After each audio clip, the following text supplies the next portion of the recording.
TV standard in the world, period. However, that's not necessarily what's driving a lot of the current environment. So I just wanted to table stakes it. A, there's not a thing in the world that, both of us have not, lived through. And this is full circle. From November 11, 2011, it's amazing that we're sitting here together to bring this to the next generation. Fair enough. Okay. I'll rephrase the question then. Yeah. Why should anybody in this room be considering 5G broadcast? Oh yeah, that's fine. And I'll let you start. Oh, okay. I think he was going to. Unless you wanted to give a premise also. Well, a lot of premises. The thinking, the believing, the inventing hasn't stopped with ATSC 3 as we think we have come to know it today. The most critical element and the hardest fight, I can tell you the hardest fight against an industry that was set on television as one thing, and the central goal was the development of the bootstrap, which allows frames of data, evolving frames, an evolutionary frame, to encompass future needs. And I say that because, not known publicly, but it will be after this, I suppose, we for 3 years have been working on a multicast extension to the ATSC standard. The multicast extension is about to come fully public through ATSC with an open invitation to 3GPP participation. We've already got an engagement there, but it's critically important because it is a true multicast standard. OFDM-A, Yes. the ability to address is exceptionally crucial beyond the notion of IP transport. IP transport is foundational, but the ability to address distinct classes of devices, not dependent upon DRM, not dependent upon anything other than the unique nature of all of those kinds of devices that could consume data, be it small, be it big. That provides the basis for ATSC to be a transparent pipe across all of the other telecom providers. So I just wanted to clarify, ATSC is not a once done, finished standard. It is a standard that was designed specifically to avoid dead ends and specifically to be able to evolve to encompass the needs of all wireless data types of services. So what I hear you saying there is two things. One, that it's an always evolving standard. It's constantly changing, which by virtue brings parts of it, yes, except it's always has the ability to maintain backwards compatibility with existing uses. So in other words, it's not an either or situation. A lot of people in this room and certainly at this convention are here because of television. And television is important. But beyond television, that 3.0, what we're really talking about is a Rev 4, if you will, of the ATSC standard that allows, along with television services, advanced data casting, multicast driven and addressable services. by virtue of it being an evolving standard, that means that it's constantly improving, but that also means it's never really fully baked. That's the way it feels. And that's facts. You never let me answer your earlier question. You went to a second one with him. So, Point. you said 5G, Equal why time. 5G? So, it's not about which one is better, either or. To me, it's about yes and. It's about how do the two standards and the environments that they operate in, especially in the low power TV industry, is really incredibly important. So ATSC 3 has been designed, as Mark just said, to host other ancillary services within the framework of the transport stream. The brilliance of the bootstrap and the ability to have different PLPs, different allocations of mod cods and bandwidth and all the fun things that are in there that make it so incredible, apply to also this ability to treat a 5G broadcast signal as an ancillary service. And essentially I would describe it as potentially the killer app on top of 3.0. So for the low power industry, the biggest prize we ever got, I think, was when Ajit Pai, the last month of his tenure, came out with the Broadcast Internet Report and Order. And then, by the way, 3 days before the end of his tenure, he came out with the distributed transmission system harmonization, where previously a low power TV licensee had to apply for each gap filler that might be deployed within the contour as a discrete application. Full power could drop, insert, and report later. We then had the same right, which was a big gift as we move into these next generation digital solutions. But the idea that 3.0, which is part of the broadcast internet requirement, is a discrete class of service parallel to all of the linear television class of service. So it's an extension to the internet. It's not an extension of linear broadcasting. So it's created an environment where there is a complementary role for both. But from a low power TV point of view, we're the only class that can do a flash cut to 3.0 and involve ourselves in all of these new emerging services and different use cases, which we can talk about. So- but it's based on 3.0. So what I'm hearing him say, and you can speak to it or not, is that there's low power, full power, but there's a whole new class of service, broadcast internet. Is that what you're saying? That is exactly correct. Is this, Oh, yeah, listen, it's worked to the advantage of everyone in this room to have that out there as, in fact, what we're talking about. But Not just a television service. Right. Right, but broadcast internet. but broadcast internet as an ancillary service that goes across a low power television station? No, the broadcast internet is the primary service. That's the question. It is the He's primary service. suggesting No, it's separate from low power. but the primary service is ATSC 3.0 on broadcast internet. That's the key point here. Broadcast internet does not exist without ATSC 3.0. What you do with it after the fact is the really sort of exciting thing, because there's enough regulatory freedom within that class of service. One standard definition channel requirement and the bootstrap. And what you do with the rest is pretty much a flexible, business-driven opportunity. Any feedback on this? I don't argue with that. Okay, so this almost feels like you're both saying 3.0, 3.0, 3.0.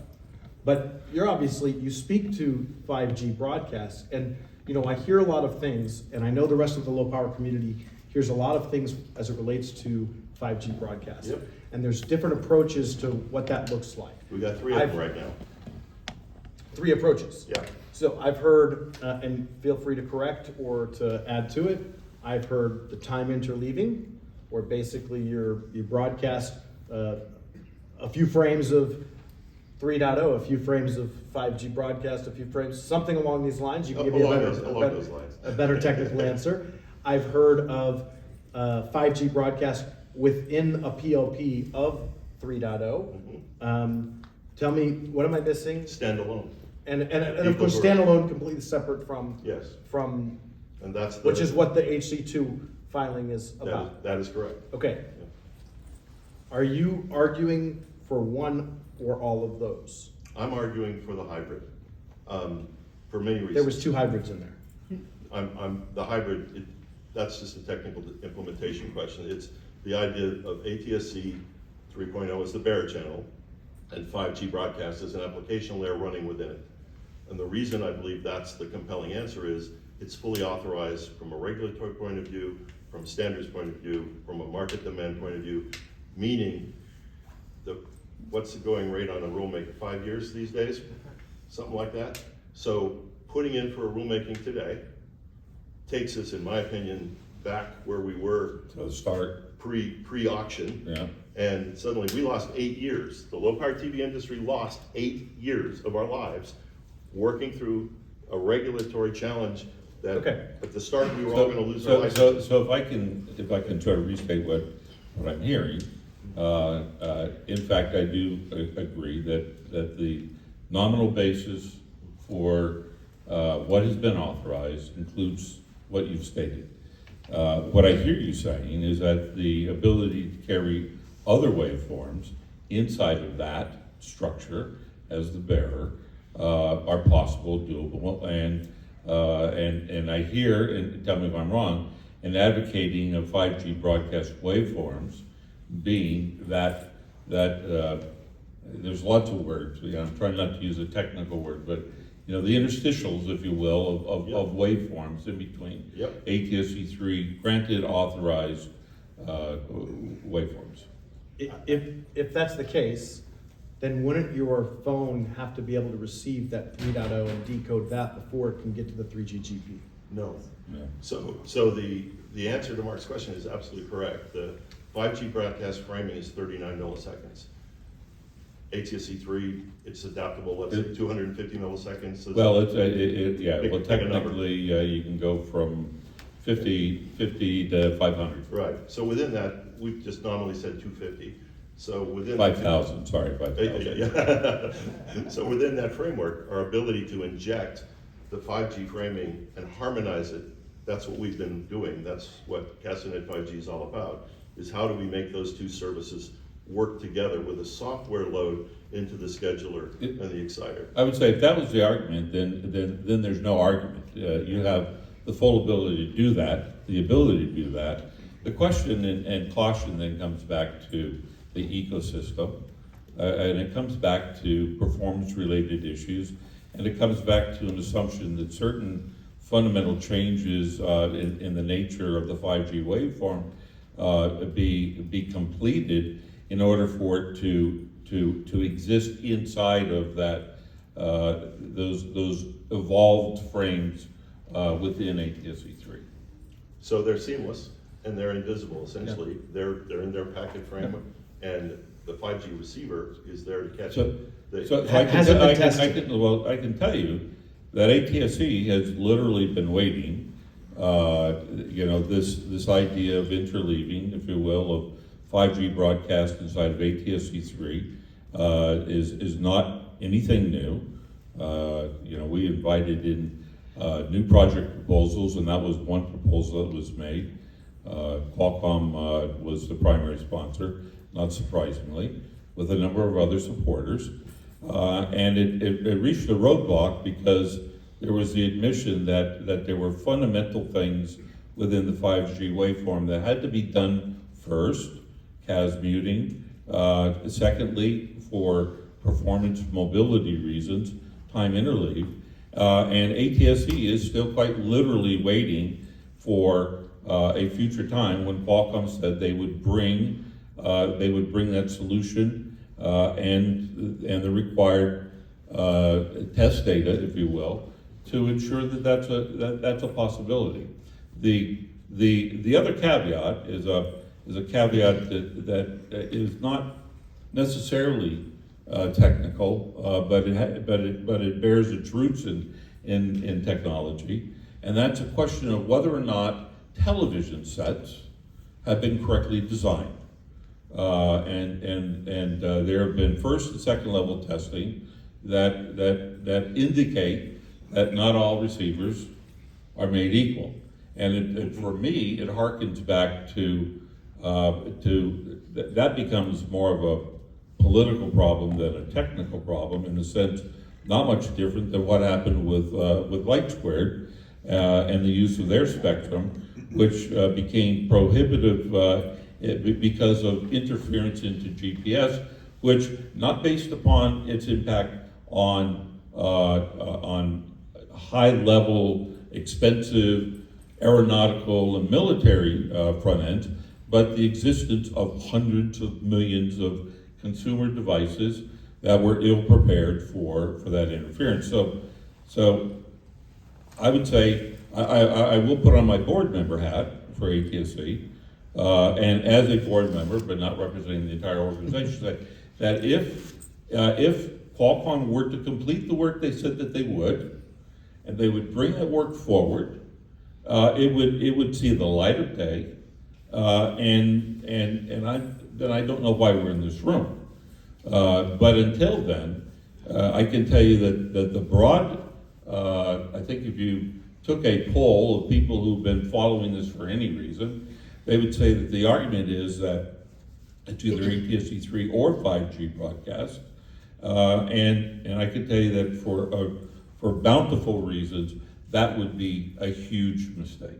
Okay, I'm gonna come back to some of what you just said there, because I think it's important.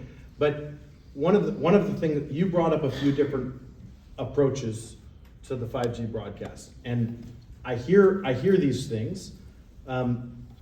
I've not seen data. I've not seen it work. I've not seen demonstrations. I've not seen news reports of, we did this, look, it's on my phone now. So how much of this is in papers versus we've actually done it? Standalone has been demonstrated very successfully in the Paris Olympics, for example, just a few months ago. But I hearken back. Do you remember when we had analog cell phones? Any of you? Yes, we got a lot of gray hair here. And so remember when the digital phones came out, and they were crap compared to the analog phones that we had grown accustomed to. And then it took a generation or two or three, and suddenly, our modern digital phones are probably better than we had in our original analog phones in terms of user quality. I think we're in the same situation here. So the issue about getting there, and like interleaving and all the things that 5G does not do today, are all on their roadmap. And the 5G roadmap is backed by this massive ecosystem that we in the broadcast industry have a hard time equalizing. So there, as Mark said, it's a continuous development process of refinement. The cellular industry with 2G, 3G, 4G, 5G, they're laying the egg on 6G, planning soon. So that's just the wireless industry, and we, the broadcasters, are part of it. The point I'm making to the low power industry is we have options today we never had before, and how we can work together as an industry to make sure we all get there is the key. So, and I appreciate that. I'm gonna come back over here. Mark,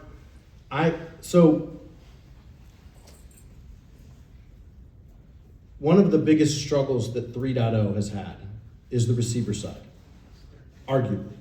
It's been a difficult process. Yeah, and there's no direct tie between the broadcaster and television set manufacturer. It's a very difficult process. We'll get to the 3GGP standard and 5G and access to the phone and what's already there. But we know that as a standard, 5G and the phone, something's working already, right? We've all got it in our phones now. Whether or not 5G broadcast will work there or be provisioned, that's another story. But here's my question. If right now a struggle for 3.0 is this debate on 5G broadcast or 3.0, if that's really the case, if all we're waiting for is for some sort of work between Qualcomm and 3.0 to make it work so that the lift is done and we've got it as a part of the 3.0 standard, why are we waiting for Qualcomm? Why aren't we more proactively going after it so that it's a part of it? I would say that the proponents who want that, the burden is on them. I've got no reason to prove out that 5G, in an evolved frame of ATSC 1 works or doesn't work. I'd be concerned about the doesn't work. But it's not. I don't have to do that proof in the pudding. I have lots of reasons, and Vern started out with the number one reason, which it is undeniably the best broadcast standard in the world. Period, bar none, for lots of reasons. So the question of ecosystems, right, is tied to business, right? So this should not just be a technical debate. Of course. Because if we're not having the business debate about what's in it, how do we make money, how do we build up a comparable telecom infrastructure based upon broadcast, then we might as well all just admit to our defeat and go away, because that has to be the driver. the reason that I've spent the last 8 years of my life in India building chips, building phones, building tablets, building dongles that can sell for, for 20 or 30 bucks is because the ecosystem on the mobile side, which I don't think anybody in this room, don't be surprised, I have literally spent my life trying to ensure that broadcast is mobile. That's my call. That's my call. So creating an ecosystem in India that puts us in a position to trump the stranglehold that the carriers have on the device community has been the entirety of the reason of going to India with a population of 1.4 billion, sorry, just a few zeros there, and create the ecosystem that can be brought in complete and whole into the United States and the rest of the world. And the other interesting parallel, you talked about the early days of analog, right, versus digital, and how it took digital time to get better. Well, a big part of digital getting better was not just about digital mobile communications. It was about the infrastructure, and it was about the scattered nature of the telecom industry until the big guys became the big guys. Because now Verizon, coast to coast, AT&T, coast to coast. Broadcast, oh wait, we've got an ownership problem. We can only own so much, which means we can only cover so much. Stands in the way. The functionality of devices and so forth, again, we're in competition all over the place, requires a defined marketplace for everybody to drive towards. And I just came from a press conference where 4 of the largest broadcasters in the United States have agreed to come together because in order to create an ecosystem to the benefit of every broadcaster, low power, full power, translator or otherwise, is dependent upon a national coverage and infrastructure coupled to devices, coupled to business. And I know that the kinds of businesses that Vern sees and has seen for a long time, because I remember the first time I looked at, why are we setting up this network of low powers here? And oh, wait a minute, National Highway System. What was the name of that group? I'm trying to remember. CTV. My point is, I don't think we're actually in much of a disagreement, except for the fine point. Are we fighting for ATSC and 5G distinctly different, standalone, or are we talking about ATSC and 5G in the hybrid mode? And I'll say it again. If the debate is about ATSC with 5G in a hybrid mode, then there's no reason to be here, because I fully support that. Because in fact, that extension frame allows us to build off of the telecom industry. We are bringing new code techniques inside of ATSC3 because it performs better in a mobile environment. We're bringing codecs into that because they perform better in the mobile environment. They are not yet part of the standard, but they are on the roadmap. And what we are going to find, if we can get over this debate that shouldn't exist, and if we can all agree that we have to sunset ATSC1, and that low powers certainly have, in many ways, an advantage over high powers in the ability to flash cut and provide data services before many full powers can, then let's just get on with doing that business. Okay, he said a lot, so I'm going to give you a chance to respond to some of that. So yes, Qualcomm and we have an LOI in place, and we've been working to exactly get to where we need to be. We've been working with other mutual friends to provide the software to harmonize things. So we've kept our head down as contrasted to the other groups that have been making all the noise about 5G. I think the challenge that we have as the low power TV industry is we have a few large station group operators, yourselves and AC2, et cetera. And then we have a whole lot of folks that own, a smaller number of stations or single stations. And so part of what our initiative has been about is to create a national consortium, if you will, a combination of owned and operated stations, a combination of joint ventures, a combination of affiliates and potentially even franchisees to create that nationwide web of low power TV stations.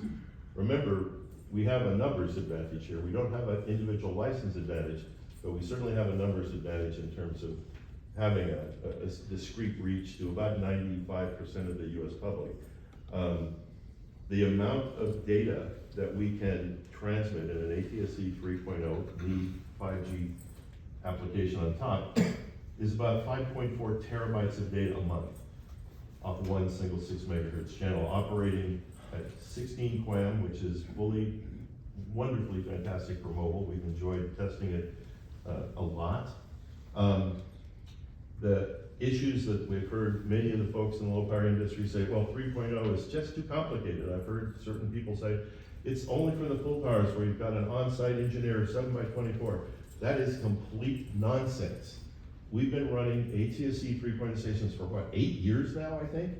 We've done fully virtualized implementations. When we did the mobile testing for Auton, we ran everything in the cloud in a virtualized sense. And all we had to do, we had a marketing guy go to the transmission site and plug an RJ45 cable into the exciter, and we were on the air. So it's an evolution of back to the low power TV world here. So for all of you, how you decide to make your decisions while you struggle to stay alive in a diginet world, please realize that there are some very significant and very expansive opportunities that are unique to the low power TV industry. Got it. Yeah. So you both may not have any, you might not be in agreement with this. I'm gonna ask the question because there's probably those in the room that are thinking it.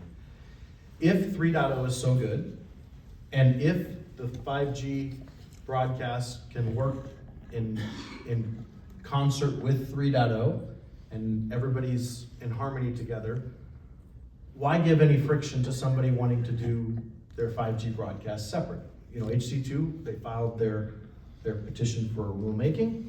They asked for a few things. Some of the big things they asked for was for the permission for low power television to go to 5G broadcast independent and separate from ATSC 3.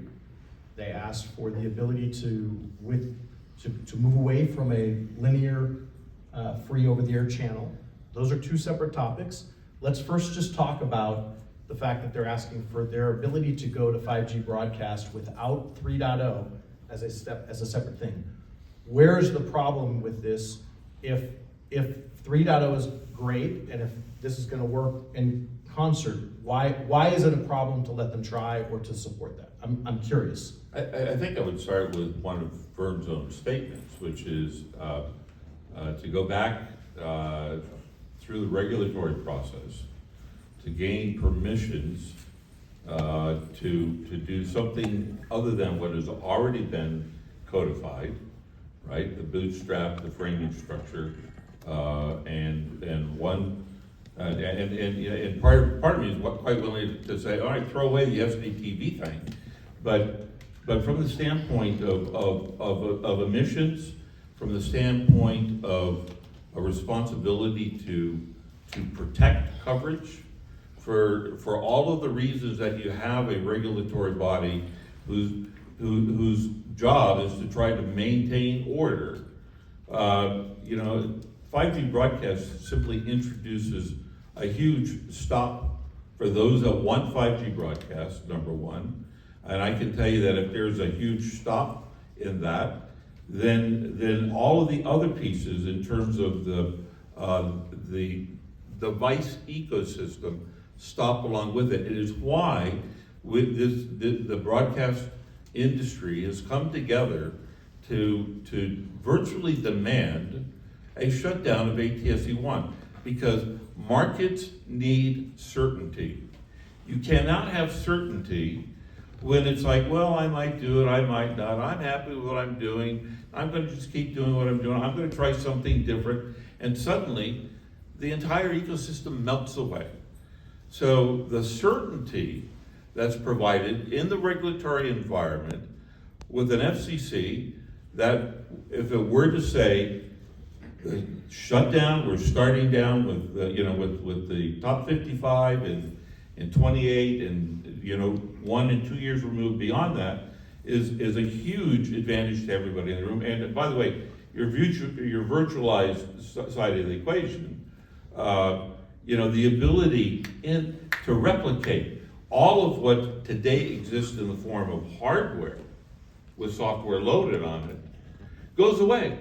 That's it's not an simple. argument that I haven't heard many people that have argued the hardware side being the issue, other than Well, no, they've argued More the power complicated nature of it. All that's right, technology. and look at it, it's a network. You got to get the ones and zeros right on that network. But also for those here, walk the floor. I am absolutely. I can walk you to a half a dozen companies today that are building in a single rack. They're building an encoder, a packager, a scheduler. It's all been virtualized. Oh yeah. So That we get. So what's the deal? So what is your thought, Vern, on the HC2 filing and the ability for people to do an experimental or to go 5G broadcast outside of 3.0? So first, HC2 has every right to file that petition, and I'm actually proud of them to take the initiative because they have the scale and the mass to put some respectability and clarity into what was turning into a cat and dog fight that didn't need to happen. What I think is very important for everybody to understand though about 5G broadcast, and a slight correction on your point, they are not talking about doing away with the obligation for a free-to-air channel. They're simply saying To television. to make it on a mobile device. Yeah. So it's I guess to further clarify, Yeah. they're not just saying to a mobile device, they're saying in the same way there was latitude given to ATSC 3 when there weren't receivers in the television for ATSC 3 in the television, they're saying give that same latitude because there's not a 5G broadcast receiver in the television. So That's the way I read it. So I'm a just Go for it. Just a fine point here. Okay, so the argument over mobile or not mobile. If I were to put on my conspiracy hat, I would tell you that the networks wanted ATSC 1 because it was not mobile. What they did not want is they did not want broadcasters stepping in on the opportunities that they saw in the mobile world. So now you switch to ATSC 3. ATSC 3 is not a mobile standard, it's a broadcast standard. The fact that because of the tools in the toolkit allow you to put, a spoiler on the front and a 2,000 horsepower engine in the middle compartment with a transmission that'll propel you at 500 miles an hour. Well, at the same time, you could do a coach and buggy with it too. So So a couple things I think that are helpful to the crowd. So 5G broadcast as the standard has been created under 3GPP release 16.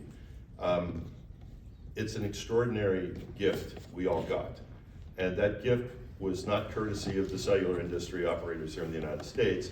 It was a gift, the way 3GPP is organized, from the Europeans, probably from the Chinese, probably maybe even the Indians, I'm not sure. The organizations, nations that have voting power within 3GPP voted to make 5G broadcast